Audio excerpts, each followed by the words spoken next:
Hello दोस्तों, स्वागत है आपके अपने YouTube channel DK Bose classes में। यदि आप लोग क्लास 12th में अच्छा नंबर ले आकर यूपी में टॉप करना चाहते हैं तो आप हमारे वीडियो को शुरू से लेकर अंत तक देखिए। हम आपको ऐसे ट्रिक बताएंगे जिसका आप फॉलो करके क्लास 12th में अच्छा नंबर ले आ सकते हैं। तो हम आपको एकदम बारीकी से स्टेप बाय स्टेप आपको ऐसे इम्पोर्टेंट टॉपिक बताएंगे और आपको पढ़ने का जो तरीका, exam pattern, timing, practice, writing, ये सब के बारे में हम विस्तार से चर्चा करेंगे।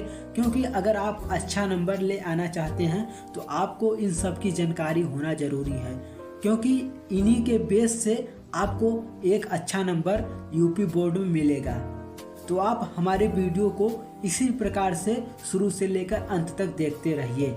तो आइए हम चलते हैं अपनी टॉपिक की ओर। तो सबसे पहले हमारा जो पहला टॉपिक है सिलेबस। आप यदि क्लास 12th में हैं तो आपको सभी जो आपका सब्जेक्ट है उनका सिलेबस मालूम होना चाहिए कि मिस हमारे सिलेबस में क्या क्या है। जैसे हिंदी की बात हो गई, हिंदी में जितने भी चैप्टर हैं आपको उन चैप्टरों का नाम मालूम होना चाहिए और कौन से लेखक उन चैप्टर को लिखे हैं, ये सब आपको विस्तार से एकदम मालूम होना चाहिए। अगर आपको सिलेबस मालूम रहेगा, अगर आपका कोई भी क्वेश्चन कहीं से भी आता है तो आप समझ जाएंगे कि ये क्वेश्चन इस चैप्टर का है, आप उसे तुरंत ही उसका आंसर देने लगेंगे। और जैसे इंग्लिश हो गया, इंग्लिश का भी पूरा आपका एकदम विस्तार से चैप्टर और राइटर का नाम मालूम होना चाहिए। मैथ हो गया, साइंस हो गया, इन सब का सिलेबस आपको कितने चैप्टर हैं, किन सा चैप्टर कौन सा है, आपको ये सब मालूम होना चाहिए। और सिलेबस आपको स्टेप बाय स्टेप मालूम होना चाहिए, तभी आप एग्ज़ाम में क्वेश्चन को सॉल्व कर पाएंगे। अब हमारा दूसरा टॉपिक होता है एग्ज़ाम पैटर्न। जी हाँ दोस्तों, अगर आप कोई भी एग्ज़ाम XYZ दे रहे हैं, अगर आपको उस एग्ज़ाम का पैटर्न नहीं मालूम है तो आप उस एग्ज़ाम को नहीं दे पाएंगे। तो सबसे पहले आपको एग्ज़ाम पैटर्न मालूम होना चाहिए। यदि आपको एग्ज़ाम पैटर्न के बारे में कोई भी आइडिया नहीं है तो आप उस एग्ज़ाम को अच्छे से नहीं दे पाएंगे। इसलिए आपको जो क्लास 12 का एग्ज़ाम पैटर्न है आप उसको एकदम बारीक से समझिए कि हमारे शॉर्ट टाइम में कितने क्वेश्चन होते हैं और लॉन्ग टाइम में कितने क्वेश्चन होते हैं, कौन सा क्वेश्चन कितने नंबर का होता है और किस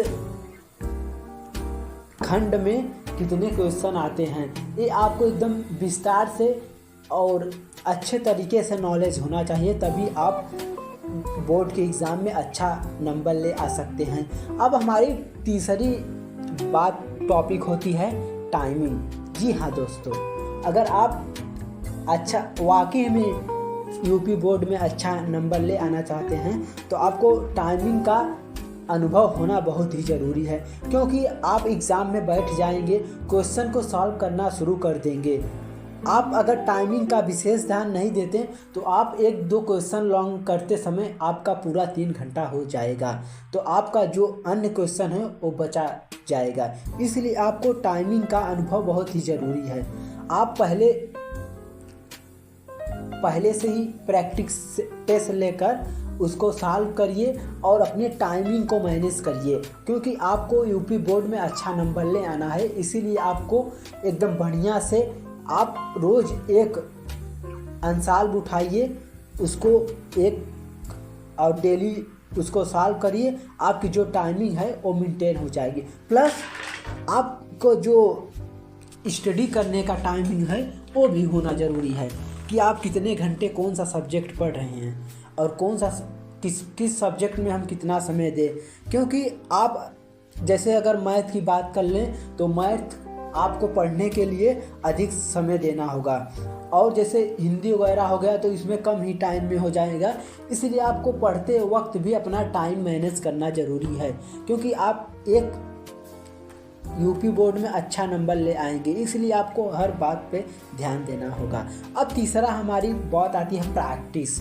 जी हाँ दोस्तों, यदि आप अच्छा नंबर ले आना चाहते हैं तो आपको प्रैक्टिस होने का अनुभव होना चाहिए, क्योंकि अगर आप पहले से ही, जैसे हम बात करते हैं हमारा मैथ हो गया, अगर मैथ में आप क्वेश्चन को बार बार सॉल्व करते हो, अगर आपके अंदर प्रैक्टिस है तो आप तुरंत ही पेपर आएगा, आप उसको तुरंत ही सॉल्व कर देंगे।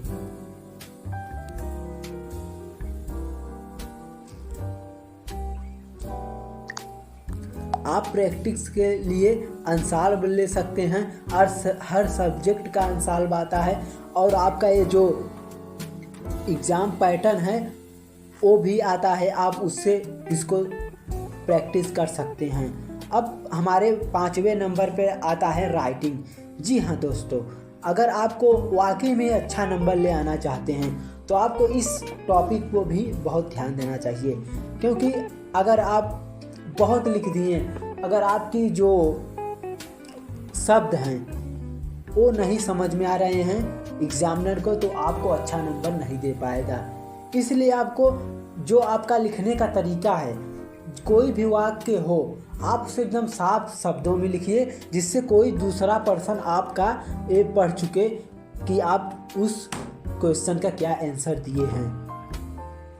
क्योंकि जब एग्जामिनर चेक करेगा तो उसके पास इतना टाइमिंग नहीं होगा कि आपको एक एक स्टेप देखे, वो आराम से पढ़ेगा, अगर उसको समझ में नहीं आएगा तो वो जाने वो क्या करे। इसलिए अगर आप अच्छा लिखे हैं तो उसका पढ़ने का भी मन करेगा। जी हाँ दोस्तों, आप इन्हीं 5 टॉपिकों को ध्यान में रखकर क्लास 12th में अच्छा नंबर ले आ सकते हैं। यदि हमारा वीडियो पसंद आया है तो आप हमारे वीडियो को कर सकते हैं लाइक और चैनल को कर सकते हैं सब्सक्राइब, जिससे आपकी जो भी यूपी बोर्ड का नोटिस हो वो आपको सबसे पहले तुरंत मिल सकता है। धन्यवाद।